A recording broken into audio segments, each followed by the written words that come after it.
बार की बात है, एक छोटे से शहर में अर्जुन नाम का एक युवक रहता था। वह बहुत ही आलसी था और अपने जरूरी कामों को हमेशा ढालता रहता था, जिसके कारण वह अपनी पढ़ाई में अच्छा स्कोर नहीं कर पा रहा था। उसके परिवार वाले उससे हमेशा कहते थे, बेटा समय का मूल्य समझो, जो समय अभी तुम बर्बाद कर रहे हो वह कभी वापस नहीं आएगा। लेकिन वह हमेशा उनकी बातों को नजरअंदाज कर देता था। वह सोचता, अभी तो बहुत समय है, बाद में कर लूंगा। वह पढ़ाई करने के लिए शहर गया, लेकिन उसकी आदतें नहीं बदली। वह अपना पूरा दिन दोस्तों के साथ मस्ती करता और रील्स स्क्रॉल करता रहता। अर्जुन के शहर में एक बुजुर्ग साधु रहता था, जो बहुत ही बुद्धिमान और ईमानदार था। एक दिन अर्जुन ने तय किया कि वह उस बुजुर्ग आदमी से मिलेगा ताकि वह कुछ सीख सके। गौरव उस बुजुर्ग आदमी के पास गया। वह बुजुर्ग आदमी पेड़ के नीचे बैठकर मेडिटेशन कर रहा था।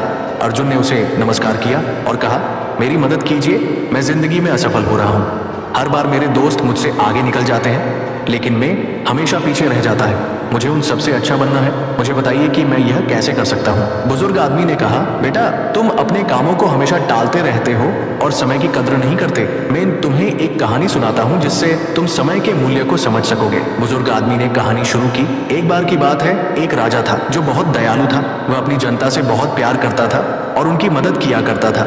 एक दिन उसे एक व्यक्ति मिला जो बहुत ही आलसी और गरीब था। उसके पास न तो पैसे थे, न ही नौकरी और न ही इज्जत। राजा ने उससे उसकी जिंदगी की परेशानियों के बारे में पूछा।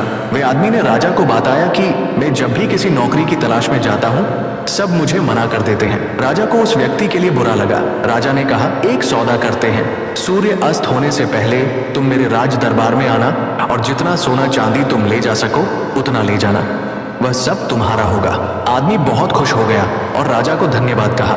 वह अपने घर की ओर दौड़ा और उसने अपनी पत्नी को सब कुछ बताया। उसकी पत्नी भी बहुत खुश हुई और कहा, जाओ और जल्दी से सोना चांदी ले आओ। उस व्यक्ति ने कहा, मैं अभी नहीं जा सकता, मैं भूखा हूँ, पहले मुझे खाना दो। जल्दी से उसकी पत्नी ने खाना बनाकर उसे दिया। उस व्यक्ति ने खाना धीरे धीरे खाया। उसने सोचा उसके पास तो बहुत समय है, खाना खाने के बाद खजाना लेने जाऊंगा। खाना खाने के बाद उसे नींद आने लगी। उसने सोचा, मैं अभी थोड़ी देर सो लेता हूँ, कुछ देर बाद चला जाऊंगा। उसने सोचा कि वह थोड़ी देर ही सोएगा, लेकिन वह 2 घंटे के लिए सो गया। जब वह सोकर उठा, उसने देखा कि देर हो गई है। उसने जल्दी से कुछ बैग उठाए और राज दरबार की ओर भागा। रास्ते में धूप तेज थी, उसे गर्मी लगने लगी।